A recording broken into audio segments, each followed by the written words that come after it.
Hey, it's Thomas Mulready from CoolCleveland.com, and we're here today in the old arcade in downtown Cleveland, and we're meeting today with Lieutenant Governor Lee Fisher. Lee, thanks so much for taking time to meet with us. Thrilled to be with you. You've had a very busy campaign. You must be exhausted.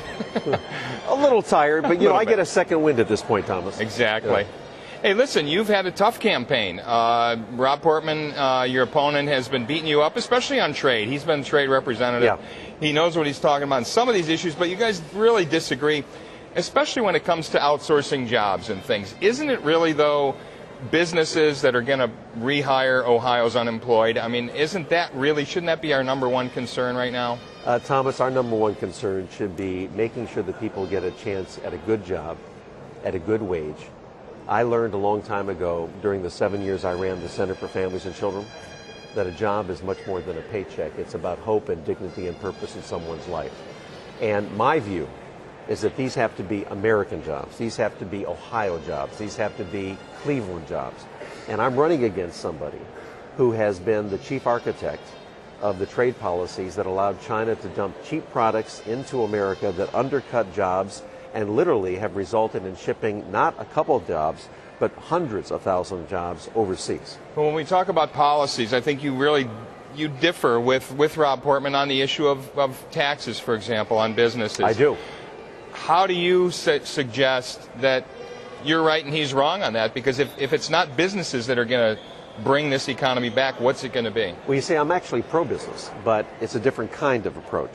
Rob Portman wants to give tax breaks, Thomas, to the large companies to give them an incentive to send their jobs overseas. Literally, there are tax breaks that allow a large company to take jobs overseas and not pay taxes. I don't think that's right. We should end those tax breaks. But I do want to give tax breaks, Thomas, to the small businesses. I come from a family of small business. Peggy, my wife, ran a small business for 30 years on the west side of Cleveland. Right. My grandparents ran a small business in New Philadelphia, Ohio, not far from here. I want to give tax breaks called a job creation tax credit to basically businesses all around Ohio, especially small businesses, to create jobs right here. So it's not a question of whether we want to help businesses, it's how we want to help them. And I want to focus on the small businesses. I want to focus on Ohio jobs and American jobs, not jobs in China. You've been the development director as well as lieutenant governor here in the state of Ohio, so you have a lot to account for in terms of the economy here and how the state has really responded. The Toledo Blade has reported that at least 15 factories, 2,200 jobs have gone not overseas, but just to other states. And so is Ohio really competitive? Has your administration done enough to attract and retain these jobs and we know it's a tough economy. We're not going to blame you on the whole economy. Sure. But when you see specific jobs going to other states, how do you respond to that? Great question. Here's the facts and here's the truth. First of all, this is not a state recession. This is not a recession that was caused by Columbus, Ohio, or Detroit, Michigan, or Albany, New York. This is a national recession where we have lost 8 million jobs. Not because of state policies, but because of national policies that give tax breaks to large companies to send their jobs overseas. They give tax breaks to millionaires and billionaires, but squeeze the middle class. But when they go to deregulate Wall Street. The question is when they go to other states, though, and they left Ohio, they haven't gone overseas. Are other states more competitive with their tax structure? Absolutely are they doing more with incentives? What are we not doing right? Well, Thomas, first of all, we are doing a lot of things right. We actually are doing better than any other state in the country, and let me explain, okay? There is the top economic development award in the nation is given by Site Selection magazine to the state that creates the most new jobs, attracts the most new jobs, and it creates the most private investment, or attracts the most private investment. Texas wins this, California wins this, North Carolina wins this. Well, guess who won it the first year of our administration? Ohio. Guess who won it the second year of our administration? Ohio. Guess who won it the third year of our administration? Ohio. We are the 6th fastest growing economy in the entire country. Now, have we done enough? You better believe we have not done enough. There are too many people out of work, but we've done more than most other states. What else do you think you could have done? What else do you think you should be doing to make us more competitive? The best thing you can do is to change the federal policies, because the governor and I have been on the ground during the middle of this national economic storm that was not of our causing, but it was the causing of Congressman Portman and Congressman Kasich. So here's the bottom line. You go to Norwalk Furniture, and you'll see a story of how we convinced the bank to back off and save jobs. You go to Akron and go to Goodyear and Bridgestone Firestone, you'll see stories how we convinced those companies who were thinking of going out of state, not just to stay here, but to expand. Sure, a couple companies may occasionally go elsewhere, but to be honest, with every multi-state competition, we've won far more than we've lost. We're actually doing better than other states, even though I have to tell you that I see people every day in Cleveland and otherwhere where the unemployment rate for them is not 10%, it's 100%. That's right. Because they're out of job. And that means we never stop. Talk about your general policies. You're more of, obviously from Northeast Ohio, left-leaning, Democrat. We've got one of those senators already, Sherrod Brown. What's it going to be like with two of those senators representing Ohio? Might be great for some of us here in Cleveland area. Does it represent the state well?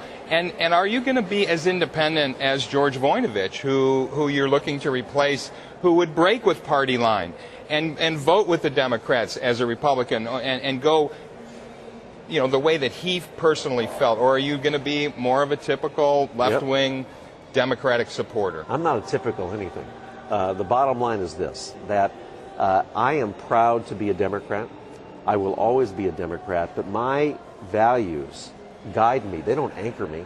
My party is something I'm proud of, but I have stood up to my party many times. I've stood up to President Obama and said I didn't think we should send 30,000 troops to Afghanistan. My attitude is that you focus on what's in the best interest of the people you're representing, not your party. I don't go there as a Democrat. I go there as a father, as a husband, as an Ohioan, somebody who wants to create jobs right here. So, yes, I'm independent. I always have been. Now, as far as Sherrod Brown, he's a phenomenal senator.